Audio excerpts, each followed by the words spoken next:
العليم من الشيطان الرجيم حسبنا الله ونعم الوكيل ونعم المولى ونعم النصير بسم الله الرحمن الرحيم الحمد لله الذي هدانا لهذا وما كنا لنهتدي لولا أن هدانا الله لقد جاءت رسل ربنا بالحق والصلاة والسلام على سيدنا ونبينا وشفيع ذنوبنا وطبيب نفوسنا وحبيب قلوبنا أبي القاسم محمد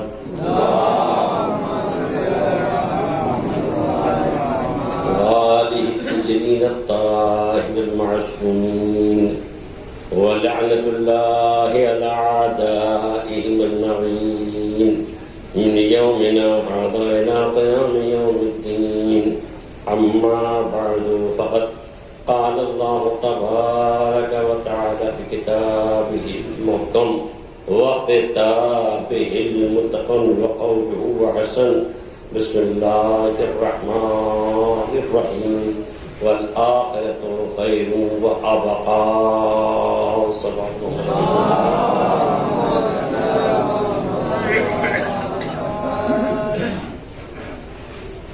سورہ مبارک اعلیٰ کی 17 کلمہ کی تلاوت کی ہے. نہایت مختصر ترین آیہ کریمہ ہے. ارشاد ہو رہا ہے کہ والآخرۃ خیر وابقیٰ، آخرت بہتر اور دیر پا ہے. اس کا ترجمہ صرف یہ کہ والآخرۃ خیر وابقیٰ، آخرت بہتر ہے اور دیر پا ہے. میری گفتگو آخرت کے سلسلے میں ہوگی کہ ہمارے زندگی کا اصل مقصد یہ ہے آخرت بنانا، آخرت سنوارنا.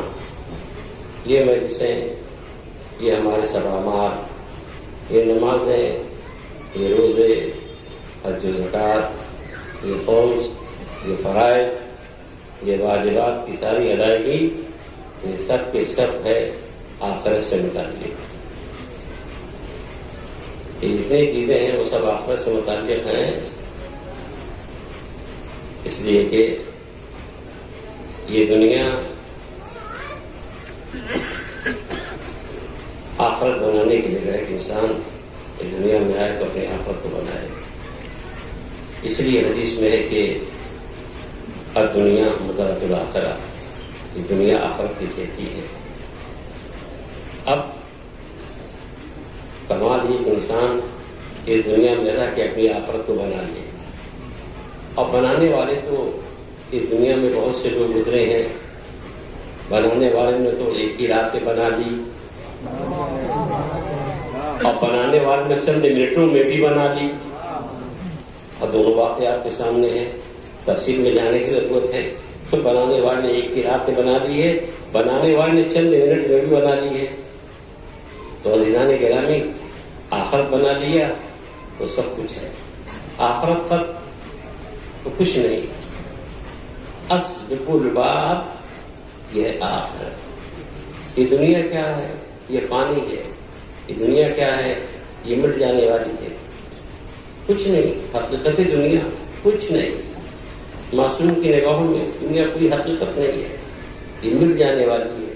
لیکن والآخرۃ خیر وابقیٰ، آخرت بہتر ہے اور دیر پا ہے. ہماری توجہ صرف اور صرف آخرت کی طرف ہونا چاہیے. ہم جو عمل دنیا میں کرتے ہیں اس کو آخرت کے لیے ذخیرہ کرنا چاہیے. چھوٹے تو چھوٹا عمل جو ہم کرتے ہیں یہ ذخیرہ ہے آخرت کے لیے. ہمیں اس کے وزن کا اندازہ نہیں ہے، ہمیں اس کی گرانی کا اندازہ نہیں ہے. ہم جو عمل کرتے ہیں، جو کار خیر کرتے ہیں، ہم کو اس کا اندازہ نہیں ہوتا. لیکن حقیقت یہ ہے کہ وہ بہت ہی گراں قدر ہوتا ہے. ذرا نبیوں کی نگاہوں سے دیکھیے اس عمل کو تو اندازہ ہوگا کہ دنیا میں عمل کیا جانے والا اللہ کے لیے وہ عمل کتنا گراں قدر ہے. اب آپ ذرا غور کیجیے، عمل کی قیمت کو پہچانے. وہ عمل جو اللہ کے لیے خوشنودی کے لیے کیا گیا ہو وہ آخرت کے لیے ذخیرہ ہے، اور خاصان خدا اس کو محفوظ رکھتے ہیں آخرت کے لیے. ایک کل کام ہے، باوجود کہ معصوم ہے، صاحبان عصمت ہیں، گناہوں سے دور ہیں، بلکہ ان کے بارے میں تصور گناہ بھی گناہ ہے، لیکن اعمال کو آخرت کے لیے ذخیرہ کرتے ہیں. دیکھیے اندازہ لگے، صرف اس بات کے لیے میں اس واقعے کو آپ کے سامنے پیش کر رہا ہوں کہ عمل کے آخرت کے لیے بچا کے کس طرح سے رکھتے ہیں، اس کو ضائع نہیں کرتے. برابر آپ سنتے رہتے کہ جناب موسیٰ علیہ السلام مصر سے نکلے اور مدین گئے. مدین کے باہر دیکھتے ہیں کہ کنواں ہے، اس کنویں پہ ایک جنب غفیر ہے، لوگ اپنے جانوروں کو پانی پلا رہے ہیں. جناب موسیٰ نے دیکھا کہ دو لڑکیاں ہیں اپنے جانوروں کو روکے ہوئے کھڑی ہوئی ہیں، پانی نہیں پلا رہی ہیں. تو بڑی تشویش دامنگیر ہوئی، آخر معاملہ کیا ہے؟ سب کے سب کو پانی پلا رہے ہیں اور یہ لڑکیاں اپنے جانوروں کو لیے کھڑی ہوئی ہیں. جناب موسیٰ ان کے پاس گئے اور جا کے پوچھتے ہیں کہ ماں ختم کو، ماں تمہارا مقصد کیا ہے، تمہارے غرض کیا ہے، تمہیں کیوں آئی ہو؟ یعنی مطلب اگر پانی پلانے کے لیے تو پانی کیوں نہیں پلاتی؟ ان لڑکیوں نے کہا کہ لا نسقی حتی یصدر الرعاء وابونا شیخ کبیر، ہم اس وقت پانی نہیں پلائیں گے جب تک کہ سارے چرواہے پانی پلا کے چلے نہیں جائیں. جب سب چلے جائیں گے جو پانی بچ رہے گا وہ ہم اپنے جانوروں کو پلائیں گے. جناب موسیٰ نے کہا بڑے خیرتدار، بڑے خوددار، معزز گھرانے کی لڑکیاں لگ رہی ہیں. اس کے بعد جناب موسیٰ آئے اور اس شخص کے پاس جو پانی نکال رہا تھا کنویں سے، اسے کہا بھائی تم کیسے ہو؟ اگر کچھ غیرت ہے تمہارے پاس، یہ لڑکیاں کھڑی ہیں، غیرت کا تقاضا یہ تو پانی نکال دو اور پانی پھینک دو، یہ پلا دو، سیراب کر دو کہ جانوروں کو ہی سویرے گھر جائیں. تو کہا سنیے آپ بڑے خوددار اور غیرتدار ہیں، حیادار ہیں، تو یہ لیجیے ڈول، نکال دیجیے پانی. جناب موسیٰ فوراً آگے بڑھے اور پانی نکالا، پانی پلایا. یہ لڑکیاں سویرے سویرے اپنے گھر چلی. یہ آگے سائے میں بیٹھ گئے. جب وہ گھر گئی تو باپ نے پوچھا کہ بیٹی آج پہلے کیسے آ گئی، معاملہ کیا ہے؟ اور انہوں نے پوری کہانی کہہ سنائی. تو باپ نے کہا کہ جا کر کے اس جوان کو بلا لاؤ. وہ لڑکی آئی، بلا کر کے لے کر کے جناب موسیٰ کو گئی. جناب موسیٰ کو جب وہ لے کے گھر گئی تو دسترخوان لگا ہوا تھا. اب میری گفتگو یہاں سے ہے، جس کے لیے میں نے اس واقعے کی زحمت دی ہے وہ یہ واقعہ یہاں سے ہے. جناب موسیٰ مصر سے کئی دن سے نکلے ہوئے تھے، بھوکے تھے، بھوک نے ستایا تو پتے کھا لیے. جب یہاں پہنچے دسترخوان بالکل لگا ہوا ہے، چنا ہوا ہے. اب وہ جناب شعیب نبی کا گھر تھا. اب وہ یہ بتا دوں میں آپ کو کہ وہ فرعون کی حکومت میں وہ نہیں آتا تھا حصہ، وہ شہر فرعون کے تصرف سے الگ تھا. اب جناب شعیب نے کہا یہ بسم اللہ. سچ پتہ ہے کہ بھوکا آدمی برداشت کرے گا، بھوکا ہو، پتے کھا رہا ہو، دسترخوان لگا ہوا، تو میں سمجھتا ہوں کہ ایک بار کہنے کی ضرورت ہوگی بسم اللہ. اور جناب موسیٰ سے کہہ رہے ہیں کہ آئیے بسم اللہ. کہا جی نہیں. عربی آئیے بسم اللہ. کہا جی نہیں. آپ خودداری دیکھیے. اگر نبوت کو دیکھنا تو آپ دیکھیں نبی خوددار کتنا ہوتا ہے. خودداری دیکھیے آپ. کہا آئیے بسم اللہ. کہا نہیں. ارے بھائی آپ بھوکے؟ کہا ہاں مگر نہیں. اب آپ جو فقرہ جناب موسیٰ نے کہا وہ فقرہ آپ کے سامنے پیش کر رہا ہوں جس کے لیے میں نے زحمت دی ہے. جناب موسیٰ نے کہا کہ میں نے پانی پلانے کا جو عمل آخرت کے لیے کیا ہے، اپنے اس عمل آخرت کو ان لقموں کے اوپر بیچنا نہیں چاہتا. آپ اور کر رہے ہیں. میں یہ اگر میں 1 گھنٹہ مجلس پڑھتا ہوں تو میں سوچتا ہوں کہ میں نے قوم کو کیا دیا، میں نے کیا بتایا. آپ اور کر رہے ہیں. میں نے صرف اتنی بات کے لیے زحمت دی ہے. یہ موسیٰ جیسا نبی کہتا ہے کہ میں نے جو پانی پینے پلانے کا عمل انجام دیا ہے کار خیر، اس کار خیر کو میں نے جو آخرت کے لیے انجام دیا ہے اس اپنے اخروی عمل کو ان لقموں کے وقت بیچنا پسند نہیں کرتا.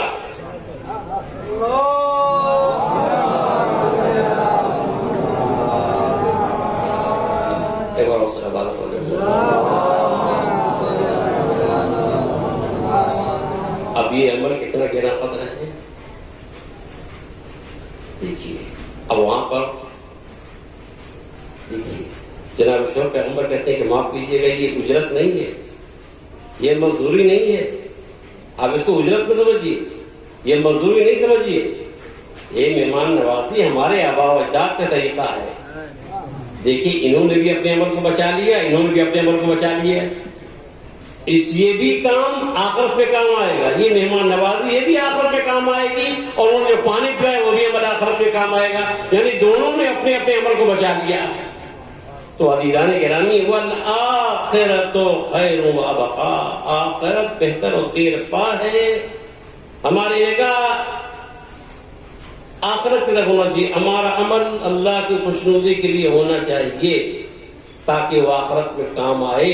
یہی معصوم صلی اللہ علیہ وسلم کی سیرت ہے, یہی معصوم صلی اللہ علیہ وسلم کا عمل ہے, یہی عمل ہے معصوم صلی اللہ علیہ وسلم کا. دیکھیے آپ طرز زندگی آپ دیکھیے مولا کی, برابر دیکھتے سنتے رہتے ہیں آپ کہ کئی ماہ مبارک رمضان کی شب میں مولا امام حسن امام حسین صلی اللہ علیہ وسلم اپنے پدر بزرگوار کو سپرد لحد کر کے جو چلے راستے میں کھڑر سے رونے کی آواز آئی, برابر سنتے رہتے ہیں آپ. اس واقعے کی روح کیا ہے, اس روح کی طرف توجہ کریں.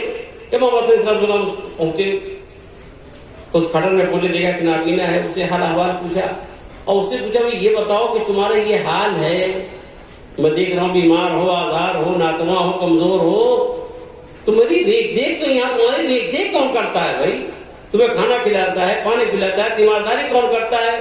کہتا ہے کہ یاتینی کل یوم رجل یقعد عند راسی یطعمنی ویسقینی ویتفقد احوالی وَيُعَادِلِنِي بِيَدِهِ. ایک بندے خدا آتا ہے, میرے سرانے بیٹھتا ہے, کھلاتا ہے, پلاتا ہے, اپنے ہاتھوں سے تیمارداری کرتا ہے, احوال پرسی کرتا ہے, اور يَتَلَطَّفُ بِي تَلَطُّفَ الْأَبِ الشَّفِيقِ, اور ایک مہربان باپ کی طرف شفقت کرتا ہے, ایک مہربان باپ کی طرف شفقت کرتا ہے.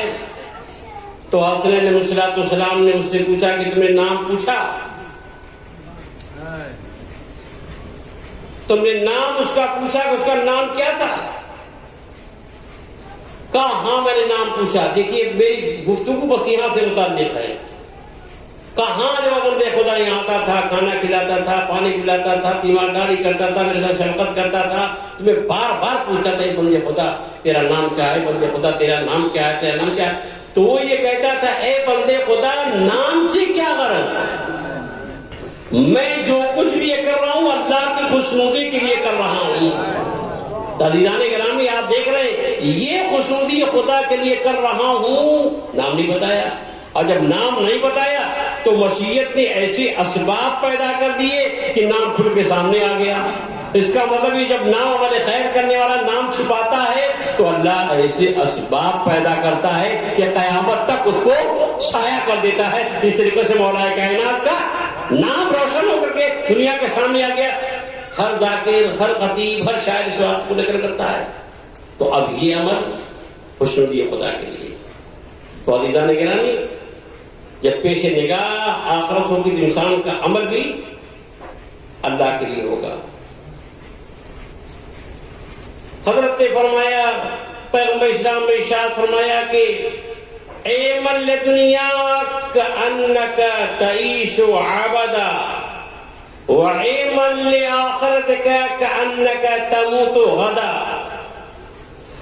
حضور نے ارشاد فرمایا کہ اپنے دنیا کے لیے اس طرح کام کرو گویا کہ تم کو ہمیشہ رہنا ہے. یہ زندگی بسر کرنے کا اور آخرت بنانے کا کیا طریقہ بتا رہے ہیں خطبی مرتبہ. کہتے ہیں اعمل لدنیاک, اپنے دنیا کے لیے ایسے اس طرح سے کام کرو کأنک تعیش عبدا, گویا تم کو ہمیشہ رہنا ہے. وَاعْمَلْ لِآخِرَتِكَ كَأَنَّكَ تَمُوتُ غَدًا, اور اپنے آخرت کے لیے ایسے کام کرو جیسے کل مر جانا ہے. ظاہر کے بعد میں یہ تصور کر لے گا مجھے ہمیشہ رہنا ہے, زمین بھی ہے, کمانا بھی ہے, جائیداد بھی ہے, تو تمام چیزیں ہیں. اور آخرت کے لیے ایسے کام کرو تَمُوتُ غَدًا كَأَنَّكَ تَمُوتُ غَدًا, جیسے کل مر جانا ہے. دیکھیے مثالیں ہیں دنیا میں بہت سی. بعض کمانے والے بیرون ملک جاتے ہیں, کماتے ہیں اور بھیجتے ہیں اور یہاں بناتے ہیں. باہر جہاں رہتے ہیں وہاں بناتے ہیں. بھائی باہر چلے گئے وہی بنا رہے ہیں. اور بعض ایسے ہوتے ہیں بیرون ملک جانے والے جو کماتے ہیں وہ بھیجتے رہتے ہیں بناتے ہیں. بھیا زمین لے لو, پھر مکان بنا لو, یہ کر لو وہ کر لو, یہاں بناتے ہیں. جب ان سے پوچھا کہ بھیا جتنا کماتے ہو یہاں بھیج دیتے ہو کیوں؟ کہا اس لیے حضور کہ اگر گورنمنٹ یہاں سے نکال کر کے اپنے وطن بھیجے تو یہاں پریشانیاں نہ ہو, یہاں پریشانی نہ ہو. ہم کو معلوم ہے جب تک یہاں ہے تو حکومت کے رحم و کرم پر ہے. جب حکومت ہم کو نکال دے گی تو ہمیں کوئی ٹینشن نہیں ہے. کیوں ٹینشن نہیں ہے؟ کہ ہم نے اتنا بھیج دیا ہے کہ آرام سے بسر کر لیں گے. بس عزیزان گرامی دنیا میں اس طریقے سے رہیے کہ وہاں اتنا بھیج دیجیے کہ کوئی ٹینشن نہ رہے, کوئی انتشار نہ رہے, آرام سے بسر ہو. بس عزیزان گرامی اب فوجیے جناب خدیجہ نے اپنی پوری دولت اسلام پہ کیوں قربان کر دی؟ کہاں یہاں قربان کر دیا ہے وہاں آرام سے رہو گے. یہاں قربان کیا وہاں مل جائے گا. ایک بار صلوات پڑھیں محمد وآل محمد پہ.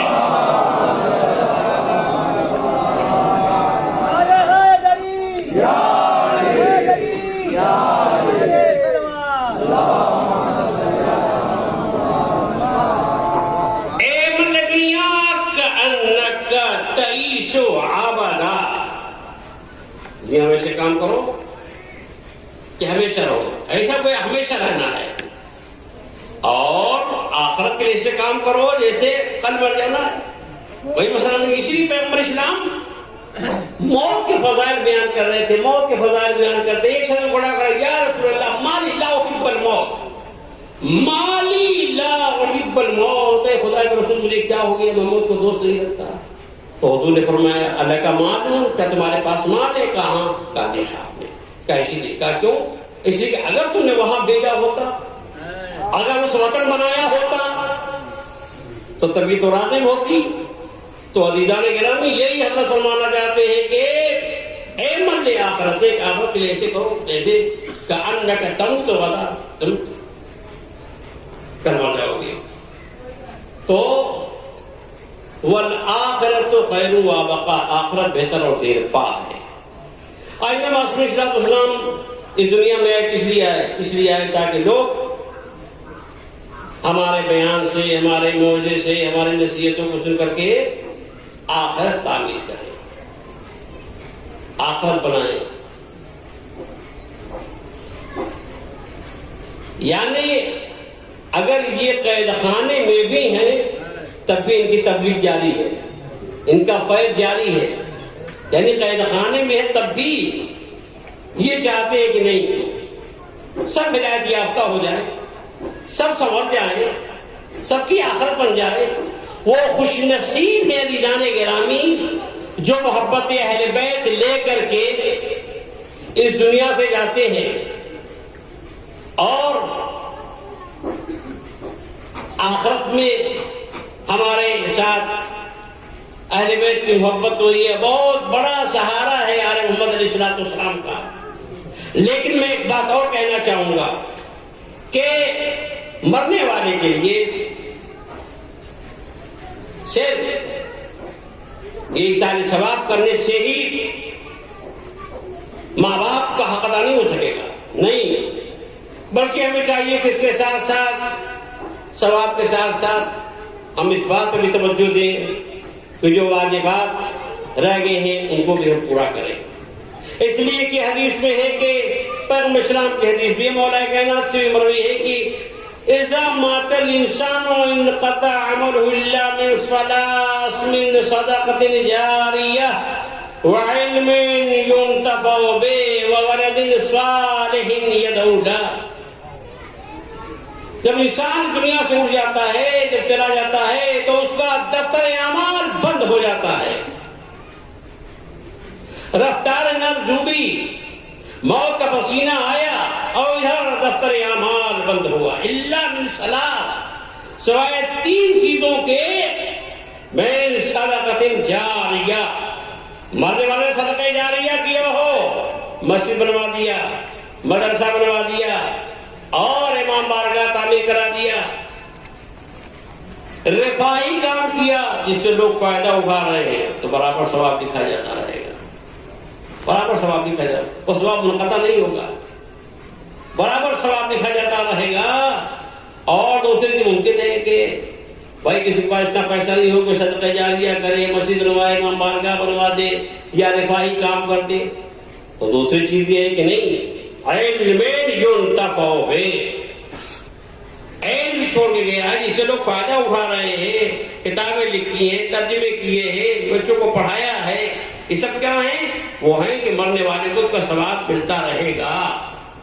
اور تیسری ممکن ہے کوئی شخص کے ساتھ میں تو جاہل ہوں، میرے پاس نہ پیسے ہیں کہ نہ روپیے ہیں کہ میں صدقہ جاریہ کروں، اور نہ میرے پاس علم ہے نہ میں کسی پڑھا سکوں، تو اور میں پھر کیا کروں؟ کہا ہاں ایک تیسری صورت ہے، وَوَلَدٍ صَالِحٍ يَدْعُو لَهُ، مرنے والا نیک بیٹا چھوڑ کے جائے، وَيَدْعُو لَهُ، اور وہ باپ کے لیے دعا کرتا جائے، تو دفتر اعمال بند نہیں ہوتا۔ یعنی یہ بھی بڑی اہم منزل ہے کہ اللہ توفیق دے تاکہ ماں باپ کے لیے دعا کرے، ان کے واجبات کو ادا کرے۔ جب میں اس منزل پر پہنچتا ہوں تو یہ میں ضرور کہتا ہوں کہ حدیث میں ہے، سنی اور شیعہ سب کی کتابوں میں یہ حدیث ہے کہ ارشاد ہوا معصوم کا کہ وَلَدٍ صَالِحٍ يَدْعُو لَهُ، میں اکثر بیان کرتا ہوں کہ وَلَدٍ صَالِحٍ يَدْعُو لَهُ، اگر کوئی شخص صالح اور نیک بیٹا چھوڑ کے جاتا ہے اور وہ بیٹا باپ کے لیے کہتا ہے ربنا اغفر لی ولوالدی وللمؤمنین یوم یقوم الحساب، یا کہتا ہے ربی ارحمہما کما ربیانی صغیرا، تو اس کے دفتر اعمال میں باقاعدہ ثواب لکھا جاتا رہے گا۔ یعنی اگر کوئی صالح بیٹا، کوئی باپ نیک بیٹا چھوڑ کے جائے اور وہ بیٹا باپ کے لیے دعا کرے تو دفتر اعمال بند نہیں ہوتا، اس کا مستقل ثواب لکھا جاتا رہے گا۔ لیکن اب عزیزان گرامی آپ بتائیں کہ اگر کائنات میں کوئی ایسا باپ ہو جو علی جیسا بیٹا چھوڑ کے جائے، وہ حسن جیسا بیٹا چھوڑ کے جائے، وہ حسین جیسا بیٹا چھوڑ کے جائے، وہ زین العابدین جیسا بیٹا چھوڑ کے جائے، اور محمد باقر جیسا بیٹا چھوڑ کے جائے، اور اس کی نسل کا ایک غیبت کے پردے میں ہو، تو اس کا مطلب یہ ہوا کہ ساری امت کا دفتر اعمال ایک طرف، علی کے باپ کا دفتر اعمال ایک طرف۔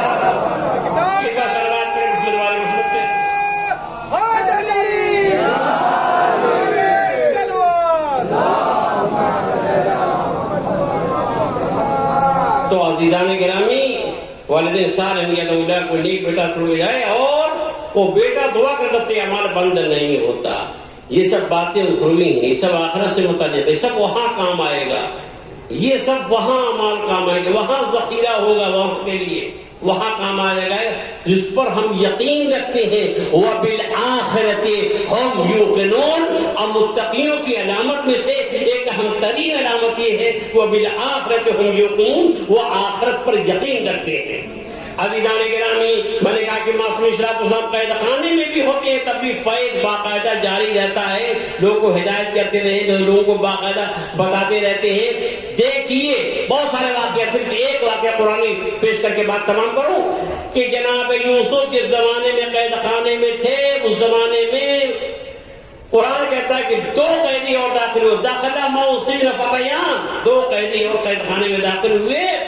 قال احدهما اني اراني اعصر خمرا وقال الاخر اني اراني يحمل فوق راسي خبزا تاكل الطير منه نبئنا بتاويله انا نراك من المحسنين۔ دونوں قیدی آ گئے قید خانے میں اور جناب یوسف سے یہ کہتے ہیں کہ ہم نے خواب دیکھا ہے، آپ تعبیر ذرا بتائیے۔ ایک نے کہا کہ اب میں نے یہ خواب دیکھا ہے کہ میں انگور نچوڑ رہا ہوں شراب بنانے کے لیے، اور دوسرے نے کہا میں نے یہ خواب دیکھا ہے کہ میرے سر کے اوپر روٹیاں ہیں، طبق ہے روٹیوں کا، اور اسے پرندے کھا رہے ہیں۔ نبے تعویلیں، اب تعبیر بتائیے اس کی تعبیر کیا ہے؟ انا نراک من المحسنین، ہم آپ کو نیکوکاروں میں سے دیکھتے ہیں۔ دو باتیں، ان کو یہ کیسے پتہ نہیں، یہ تعبیر خواب پتہ نہ جانتے ہیں؟ ارے قید خانے میں تو اور سارے قیدی تھے، ان کو یہ کیسے معلوم ہوا کہ یہ تعبیر خواب بتانا جانتے ہیں؟ اور اس کے بعد یہ کہ انا نراک من المحسنین، ہم آپ کے نیکوکاروں میں سے دیکھتے ہیں۔ اس کا مطلب یہ ہوا کہ نبی اور امام اگر قید خانے میں بھی ہوتا ہے تو اخلاق اسلامی کی اتنی رعایت کرتا ہے، یہ قیدیوں سے بھی نیکوکار ہونے کا کلمہ پڑھوا دیتا ہے۔ دیکھا آپ نے قید خانے میں ہیں اور قیدی کہہ رہے ہیں جو مجرم ہیں وہ یہ کہہ رہے ہیں انا نراک من المحسنین، ہم آپ کو نیکوکاروں میں سے دیکھتے ہیں. آپ بتائیے تعبیر بتائیے ہماری تعبیر کیا ہے. دیکھیے وہی میرا موضوع ہے آخرت. آخرت ہے. دیکھیے مجھے بتانا چاہتا ہوں کہ معصوم علیہ الصلوۃ والسلام چاہتے کیا ہے ہم سے، کیا چاہتے ہیں ہم سے ائمہ معصوم علیہ الصلوۃ والسلام؟ انبیاء ہم سے کیا چاہتے ہیں؟ تعبیر بتائیے آپ. پڑھنا لا یاتیکما طعام ترزقان الا نباتهما بتعبیر قبل ان یاتیکما ذالکما مما علمنی ربی. دیکھو قید خانے کی طرف سے جو کھانا تم کو ملتا ہے وہ کھانا نہیں آنے پائے گا کہ میں تم کو بتا دوں گا. اور سنو جو بتاؤں گا اٹکل پٹکل نہیں ہوگا نا. علمنی ربی، میرے پروردگار نے سکھا دیا ہے وہ بتاؤں گا. سکھا دیا میرے پروردگار نے، ابھی نہیں بتاؤں گا. وقت لے لیا، فوراً نہیں بتایا. کیوں نہیں بتایا؟ ارے بھائی بتانا دینا چاہیے. دو دو چار کر تم کو بتاتے ہو جاتے اپنا مطمئن ہو جاتے. کہا نہیں، وقت دے دیا. کیوں دیا وقت؟ جبکہ اور بھی کو ایسے واقعات ملتے ہیں جہاں کسی نے کہا ارے ام ایمن رو رہی ہے بہت، ام ایمن رو رہی ہے، گریہداری کر رہی. پڑوسی نے آ کے رسول اللہ سے کہی اے خدا کے رسول ام ایمن بہت رو رہی ہے، گریہ کر رہی ہیں. پیغمبر نے کہا بلاؤ. آئی پوچھا کہ کیوں رو رہی ہو، کیا بات ہے؟ کہا خدا کے رسول میں نے خواب بڑا دردناک خواب دیکھا ہے. ہاں دردناک خواب دیکھا؟ کہا میں نے بڑا دردناک خواب دیکھا ہے. کیا دیکھا ہے تم نے؟ کہا خدا کے رسول بہت توجہ دیجیے گا، خدا کے رسول میں نے یہ خواب دیکھا کہ آپ کے جسم مبارک کا ایک حصہ، ایک ٹکڑا میری آغوش میں آ گیا ہے.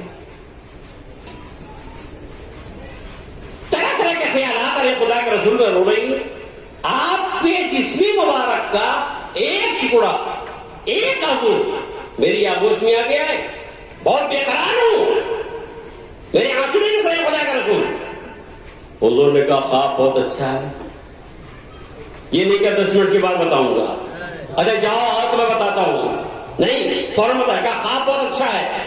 ارے خواب بہت اچھا ہے. کہا ہاں خواب بہت اچھا ہے. دیکھیے تعبیر، خواب بہت اچھا ہے. کیا اچھا ہے خدا کے رسول؟ کا مبارک خواب ہے. کیا خواب ہے؟ کان قریب میری بیٹی فاطمہ زہرا کے یہاں ایک بچہ پیدا ہوگا جس کا نام حسین ہوگا. وہ تیری آغوش میں پلوری پائے گا، تو پالے گی. اگر کہیے تو میں کہوں اے خدا کے رسول آپ تعبیر خواب بیان کر رہے ہیں یا حسین منی کی تفسیر؟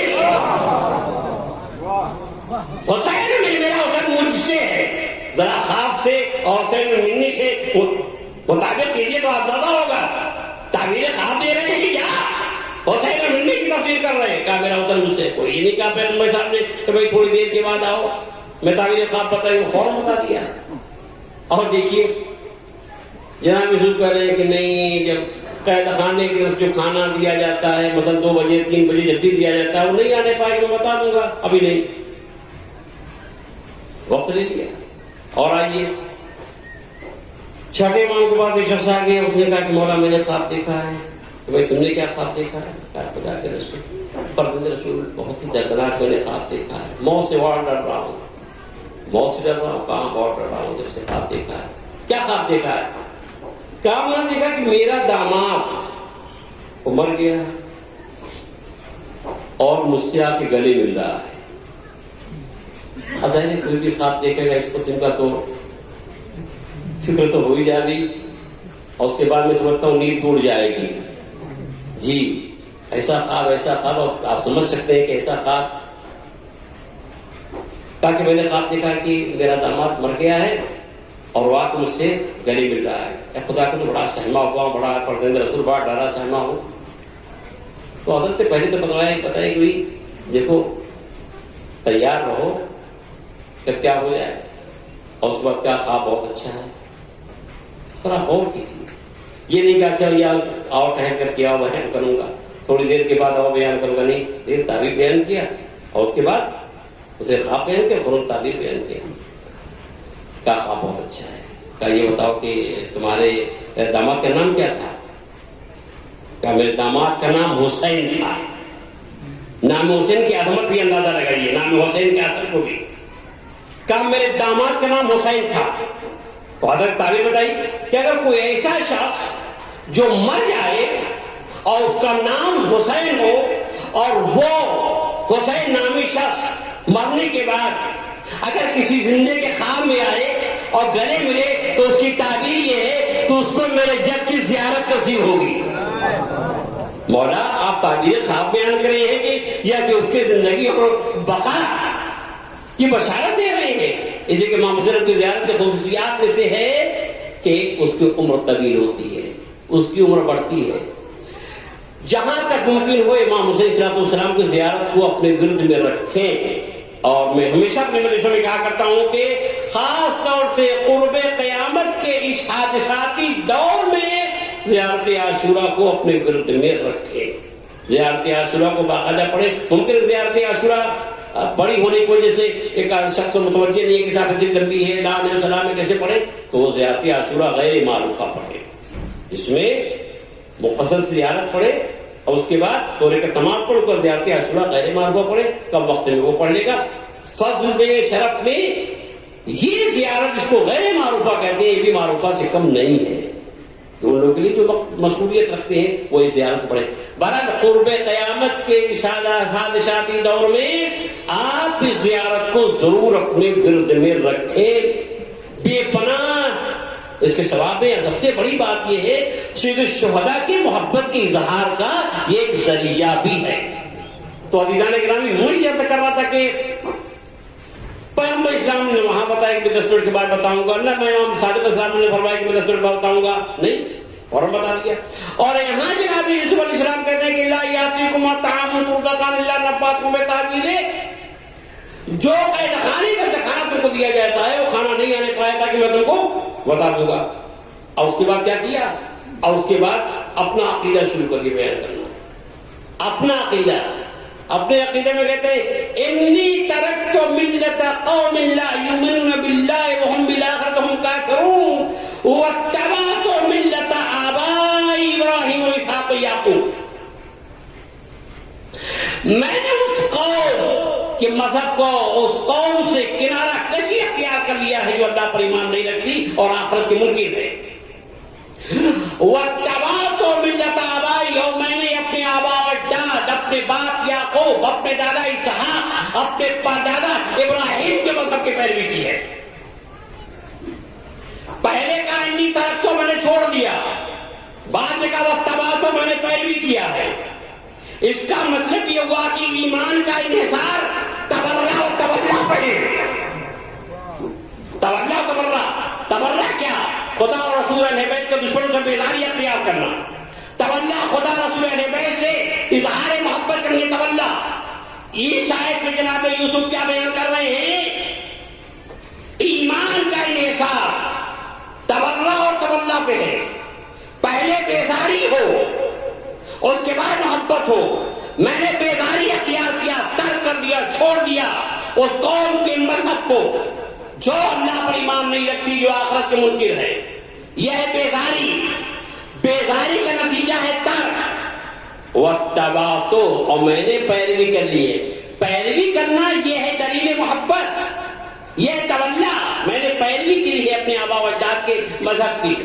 تو اسلام ایمان کا انحصار، معیار تولا و تبرہ. پہلے بیزاری،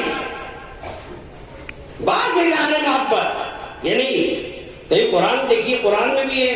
ابھی کہتے ہیں لا الہ کوئی معبود نہیں، یعنی پہلے انکار ہے. لا الہ کوئی معبود نہیں، لا الہ کوئی معبود نہیں الا اللہ سوائے خدا کے. تو پہلے انکار اور بعد میں اقرار. یعنی پہلے انکار یہ بیزاری اور بعد اقرار یہ اظہار محبت. وہ قرآن کہہ رہا ہے فمن یکفر بالطاغوت ویؤمن باللہ، اس نے طاغوت کا انکار کیا ویؤمن باللہ اور اللہ پر ایمان لایا فقط استمسک بالعروۃ الوثقی، اس نے مضبوط رسی کو پکڑ لیا، اس نے مضبوط رسی کو پکڑ لیا. تو میں نے کہا پہلے کیا ہے؟ بیزاری، اور اس کے بعد ہے محبت. یہ نہیں ہو سکتا ساتھ میں، دونوں ساتھ میں ہو نہ. اہل بیت سے محبت بھی ہو اور دشمنوں کے لیے کہ وہ دل میں نرم گوشہ ہو. یہ کیسی بات ہے؟ آپ کا کیا علی بن طالب کو بھی چاہتے ہیں اور ان کے دشمنوں کے لیے نرم گوشہ ہو؟ یہ کیسے مانیں کہ آپ حسنین کو چاہتے ہیں اور حسنین کے دشمنوں کے لیے بھی نرم گوشہ ہو؟ آپ یہ کیسے مانتے ہیں کہ ہم رسول کی بیٹی کو بھی چاہتے ہیں اور ان کو ستانے والوں کے لیے دل میں نرم گوشہ ہو؟ یہ نہیں، پہلے ان کو نکالیے پھر اہل بیت کی محبت کو بٹھائیے. وہ شخص اہل بیت کی محبت میں کمال نہیں حاصل کر سکتا جب تک کہ پہلے بیزاری نہ ہو. پہلے بیزاری ہو، اس کے بعد محبت ہو. یہی وجہ ہے کہ زیارت عاشور میں پہلے لعن ہے، اس کے بعد سلام ہے. یعنی لعن یہ مفہوم ادا کرتا ہے بیزاری اور تبرہ کا، اور سلام مفہوم ادا کرتا ہے ولایت اور محبت کا. یہ فلسفہ ہے عزیزان گرامی. تو جناب یوسف علیہ السلام کیا کہہ رہے ہیں؟ ارے بھائی وہ خواب پوچھ رہے ہیں، تعبیر بتائیے، جائیں اپنا کام پہ، روکے کیوں ہیں؟ اسی بندے کو حل کر کے بات تمام کروں. ایک بار صلوات پڑھیں محمد والے محمد میں.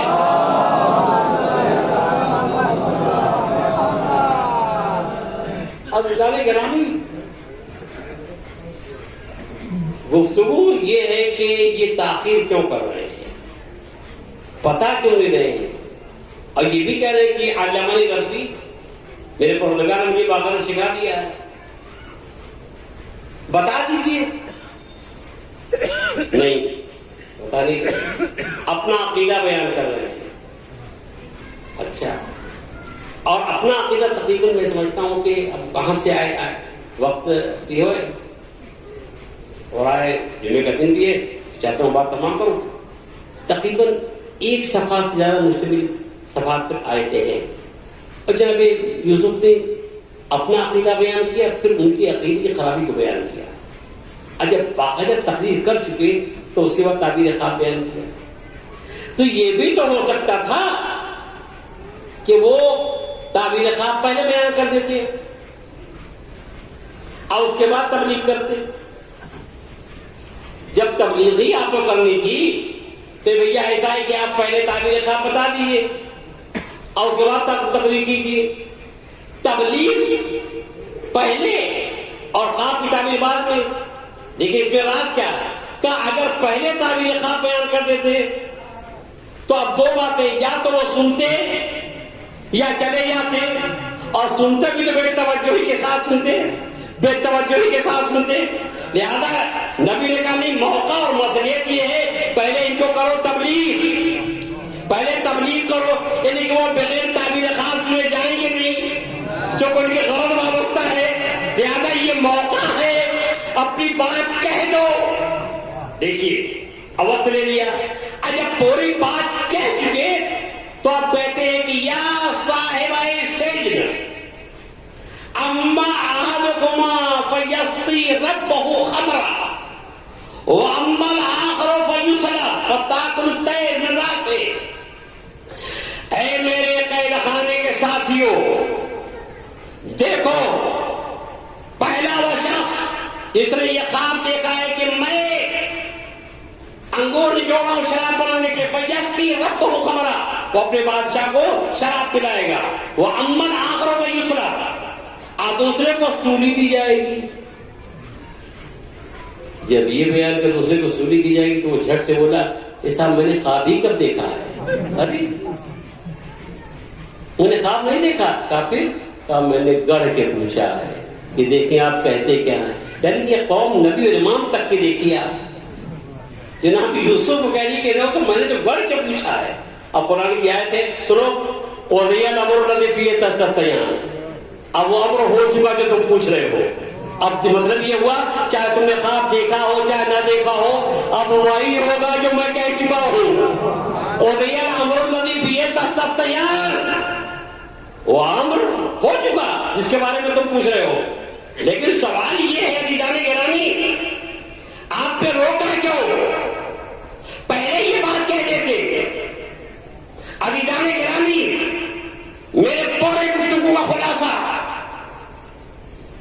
اصل میں بات یہ ہے جناب یوسف نے سوچا میں اپنے شرعی فریضے کو ادا کروں. جب ان دونوں نے خواب کو بیان کیا، دونوں مشرک تھے. جناب یوسف خدا کے دیے ہوئے علم کی روشنی میں یہ بات سمجھ رہی کہ اس میں ایک کی ہلاکت ہے اور دونوں مشرک ہیں. دونوں مشرک ہیں. وہاں جو کہ دونوں مومن تھے، ام ایمن مومنہ، امام صلی اللہ علیہ وسلم سے پوچھنے والا خواب مومن تھا، لہذا نہ وقت رہنے کی ہدایت کرنے کی ضرورت نہیں تھی. اور یہاں چونکہ دونوں مشرک تھے، دونوں مشرک تھے، اور جب انہوں نے خواب بیان کیا تو جناب یوسف سمجھ گئے کہ ایک اس میں ہلاکت ہے. لہذا جناب یوسف نے سوچا میں اپنے ایمان کو بتاؤں، ان کے ایمان کی خرابی کو بتاؤں، تاکہ اگر یہ ایمان لے آئیں گے، ایمان لانے کے بعد قبر کیا جائے گا تو اس کی آخرت بن جائے گی، آخرت بن جائے گی. لہذا جناب یوسف نے تعبیر خواب بیان کرنا روک کر کے تبلیغ کیا، تشریح کیا، عقیدے کو بیان کیا، تاکہ اگر یہ ایمان قبول کر لے گا، ایمان قبول کرنے کے بعد اگر مارا جائے گا تو اس کی آخرت بن جائے گی. تو آخرت بنانے کے لیے تعبیر خواب میں تاخیر کیا. یہ بات آپ کو سمجھ آ گئی؟ تاخیر کیا جناب یوسف نے تاکہ یہ ایمان لے آئے، تاکہ اپنی آخرت کو بنا دے، تاکہ اپنی آخرت کو بیان دے. اگر آپ باقاعدہ سن رہے ہیں میری تو آخر فائدہ کروں گا کہ جناب یوسف نے تعبیر خواب روک لیا، ہدایت کی وقت لے لیا تاکہ یہ اپنی آخرت بنا دے.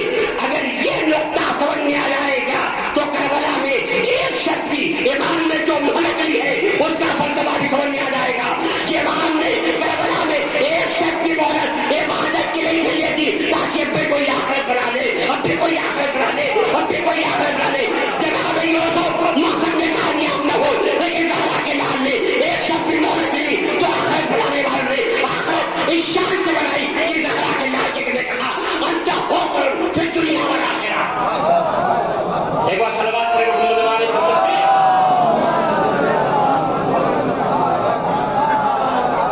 لوگ کہتے ہیں ایک شخص کی مہلت کی کیا ضرورت تھی، ایک شخص کی مہلت کی کیا ضرورت تھی. ارے مہلت جناب یوسف نے کیسے لی؟ جناب یوسف نے مہلت اسی لیے لی تاکہ یہ تبلیغ کے اثر سے اگر ایمان قبول کر دے گا تو ایمان کے بعد اگر مارا جائے گا تو اس کی آخرت بن جائے گی. بس عزیزان گرامی، زہرا کے لال نے بھی عبادت کے لیے ایک شخص کی، ایک رات کی مہلت لی کہ شاید اب بھی کوئی آخرت بنا دے، اب بھی کوئی آخرت بنا دے، اب بھی کوئی آخرت بنا دے. بنانے والے نے خدا کی قسم اس شان سے بنائی کہ اس کے دل و دماغ میں یہ آیت ناصر تھی، یہ آیت سامنے تھی. اے اور کیا سوچ رہے ہو؟ اور آخرت تو خیر ہوا بتا، آخرت بہتر ہو گئی پائے، آخرت بہتر بتا دے. رہے کی حکومت کو کھو کر مارو، آخرت کو بنا لو، آخرت کو بنا لو. اور سب سے بڑی کامیاب زندگی وہ ہے جو آخرت بنا دے. میری عزیزان گرامی، جب عمل خدا کے خوشنودی کے لیے ہوگی پوری زندگی، یہاں تک کہ ذاتیں جو نکلتی ہیں وہ بھی خدا کی خوشنودی کے لیے ہوتی ہے. ارے بادشاہ جب دنیا سے جاتا ہے تو کہہ کے جاتا ہے فستو رب الکعبہ، رب کعبہ کے ہم کامیاب جا رہا ہوں. ایک بار صلوات پڑھیں محمد والے. تب ایسے شب بنائی، ایک شب کی مہلت اور آخرت بنا لی، ایک شان سے بنائی. اور بنانے والے کیسے کیسے بناتے ہیں عزیزان گرامی؟ آئیے دیکھیے کیسے کیسے بنانے والے آخرت بناتے ہیں. وعدہ کلمی، یہ وعدہ کلمی کون تھے؟ یہ عیسائی تھے، عیسائی تھے. ان کی ماں عیسائی مذہب پہ تھی، ان کی بیوی عیسائی مذہب پہ تھی. کیسے انہیں آخرت بنائی؟ کیا انداز ہے بنانے کا؟ آپ دیکھیں، غور کریں. میں نے کہا میں سرسید اور مالش پڑھنے کا عادی نہیں ہوں. غور کیجیے، یہاں سے اٹھیے پرشیدات کو دیکھیے. میں نے کیا معرفت میں کچھ اضافہ ہوا؟ اہل بیت کی معرفت میں کچھ اضافہ ہوا؟ سنیے. 17 دن شادی کو ہوئے، 17 دن شادی کو ہوئے. امام حسین کا قافلہ کیے، راستے میں یہ دیے.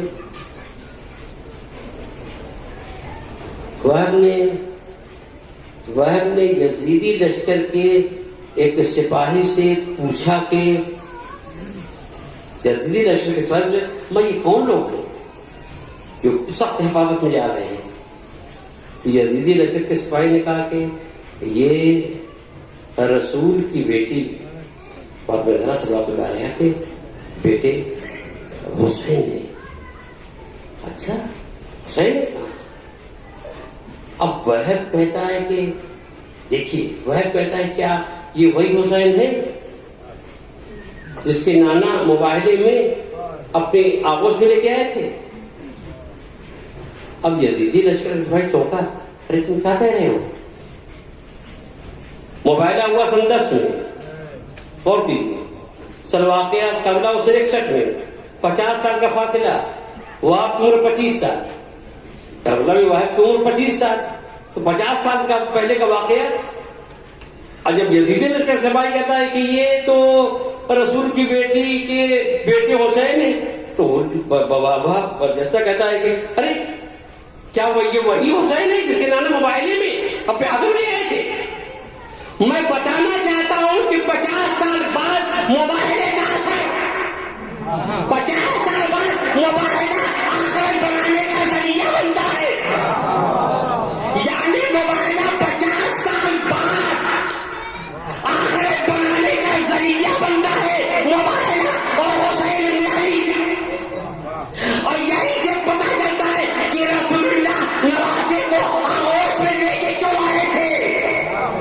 جب بھی انگلی پکڑا کے یہ بھی کر سکتے تھے جیسے امام حسن علیہ السلام. ارے یہ وہی حسین یا یزیدی لشکر سپاہی ہکا بکا. ارے تم کیا کہہ رہے ہو؟ 50 سال کا واقعہ تم کہہ رہے ہو؟ 50 سال کا واقعہ تمہیں یاد ہے؟ ہمارا تم تو تھے نہیں. عمر 25 سال تمہاری. 50 سال پہلے کا واقعہ تمہیں معلوم ہے؟ کہاں سنو وحد کہتا ہے یزیدی لشکر کے سپاہی سے سنو ہمارے عیسائی علماء جب مباہلے کی شکست کا تذکرہ کرتے ہیں تو اس بچے کا ضرور تذکرہ کرتے ہیں جس کے نانا بھی آغوش میں لے کے آئے تھے. عزیزان گرامی یہی وہ بنیادی بات ہے جو بات کو امام ٹکرانے کو مجبور کیا اور اس نے اپنی آخرت کو بنا لی. یعنی حسین ابن علی آخرت بنانے کا ذریعہ بنے. ہماری نگاہ نہیں پہنچ سکتی لیکن پیغمبر کی نگاہ حضور کی نگاہ اس منظر میں تھی. اب اس کے بعد سے یہی وجہ ہوئی کہ وہاں پہ امام حسین صلی اللہ علیہ وسلم کے پاس پہنچ گئے. اسلام کو کیا ایمان لے آئے. تو عزیزان گرامی آخرت بنانے والے اس طرح سے اپنی آخرت کو بناتے ہیں. والآخرت خیر وابقا. آخرت بہتر اور دیر پا ہے. بنانے والے کی شان سے بناتے ہیں. وہ آپ نے ان کی بیوی نے ان کی ماں نے بھی بنا لی آخرت مگر جس انداز سے حر نے بنائی. بس ضرورت تمام کرنا چاہتا ہوں. جب اس نے ارادہ کیا کہ میں آخرت بناؤں تو اس نے ماضی پہ نگاہ کیا. دل ٹکڑے ٹکڑے ہونے لگا. اس کے نگاہوں میں منظر آ گیا ابھی تو کیسے بنائے گا؟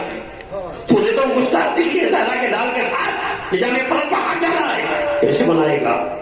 یہ تصور ہے یہ خیال اس کو لذت پر اندام کروائیں گے. چہرہ زرد پسینے میں ڈوبا ہوا بدن میں ناشتا. یہ کیا ہے؟ جی ہاں یہ آخرت بنانا چاہتا ہے. اس کے ذہن میں یہ راسخ ہے والآخرت خیر وابقا. آخرت بہتر دیر پا ہے. بھائی نے دیکھا آیا ان کے پاس تمہاری کیا حالت ہے؟ تم اتباع دو. اگر مجھ سے کوئی پوچھتا کہ فوجی یزید میں سب سے بڑا بہادر کون ہے تو میں تیرا نام لیتا. تمہیں کیا ہو گیا ہے؟ چہرے پہ سردی کیسے؟ پسینے پسینے کیسے؟ کبھی باؤں ہاتھوں میں کبھی جسم میں لرزا. یہ کیوں؟ حر نے کچھ نہیں کہا.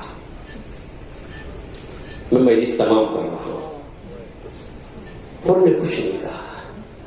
کہا کہ میرے درد کو سمجھنا ہے, میرے کرب کو سمجھنا ہے, میری اضطراب و بے چینی کو سمجھنا ہے تو میں اپنے درد و کرب کو لفظوں میں نہیں بیان کر سکتا، لفظوں نہیں بیان کر سکتا، لفظوں نہیں بتا سکتا. اس وقت رات کے سناٹے میں میرے ساتھ ذرا مظلوم کربلا کے خیمے کی طرف چلو. خدا کی آواز رحمت نبی فرمائے اپنے بھائی کو اپنے ساتھ لیا. دونوں بھائی امام کے خیمے کی طرف بڑھے. جب خیمہ قریب آ گیا تو ایک مرتبہ ہم نے اپنے بھائی سے کہا کہ میرے درد کو سمجھنا چاہتے ہو تو اب سمجھ لو. دیکھو یہ آوازیں کیسی آ رہی ہیں حسین کے خیمے سے. تو ان کا بھائی کہتا ہے کہ بھائی یہاں سے جلدی چلو. کہا کیوں؟ کہا حسین کے خیمے سے 7 پیاسوں بچوں کی آواز الدش الدش ہائے پیاس آ رہی ہے. اور نے کہا کہ بھائی انہیں آوازوں نے مجھے بے چین کر دیا، انہیں آوازوں نے مجھے پریشان کر دیا ہے، میں مضطرب ہو گیا انہیں آوازوں میں. حور جیسا بہادر حسین کے بچوں کی آواز التش التش برداشت نہیں کر سکا تو علی اکبر کے دل پر کیا اثر ہوگا؟ سقائے سکینہ جناب عباس کی کیا کیفیت ہوگی جب حور جیسا بہادر برداشت نہیں کر سکا التش التش ہائے پیاس تو جناب عباس کی کیفیت کیا ہوئی ہوگی؟ اب جناب عباس کی زبانی مسائل بیان حور برداشت نہیں کر سکا. سکینہ کے چچا عباس نے کیسے برداشت کیا؟ میرے استاد آیت اللہ نجفی طاہر فرماتے ہیں کہ جناب عباس نے خیمے میں جانا چھوڑ دیا. جناب عباس نے خیمے میں جانا چھوڑ دیا. کسی نے کہا کہ عباس آپ خیمے میں نہیں جاتے؟ کہا نہیں میں نے خیمے میں جانا چھوڑ دیا. کیا کیوں؟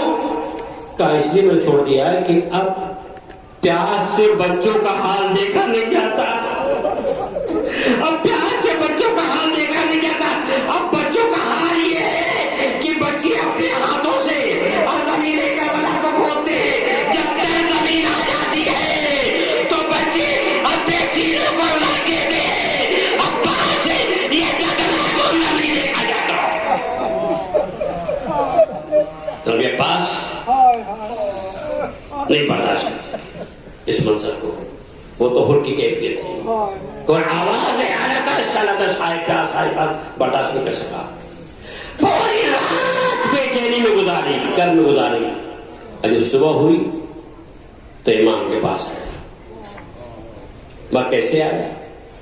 چہرے پر نقاب، ہاتھ رومال میں سے بدھے ہوئے تاکہ جب زہرا کے لال کی خدمت پہ جائیں تو ہاتھ بھی اعتراف جرم کرتے ہوئے جائیں.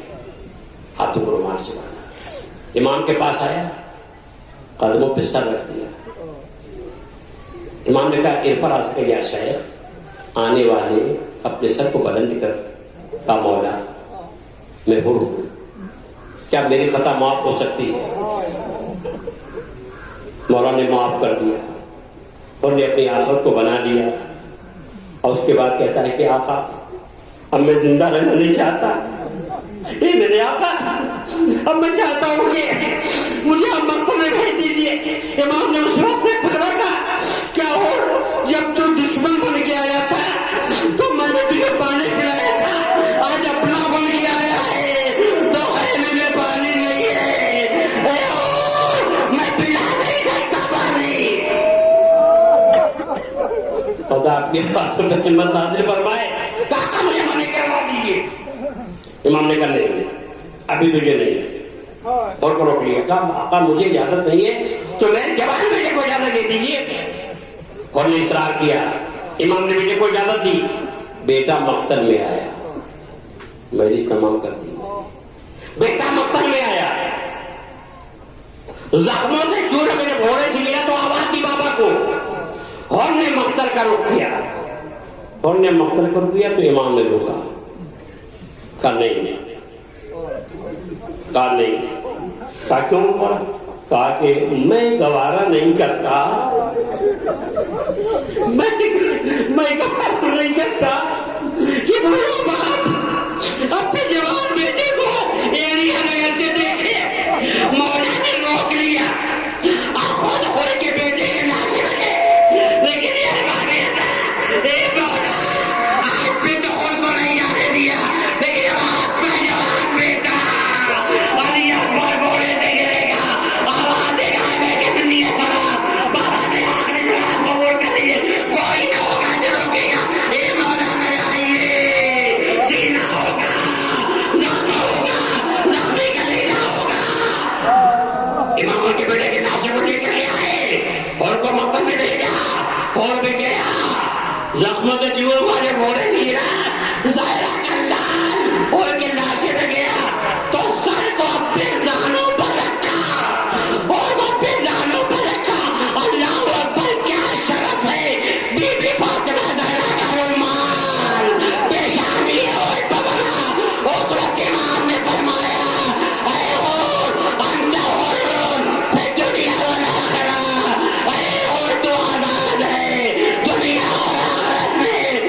فرض کو بنا لیا، والآخرۃ خیر و ابقیٰ۔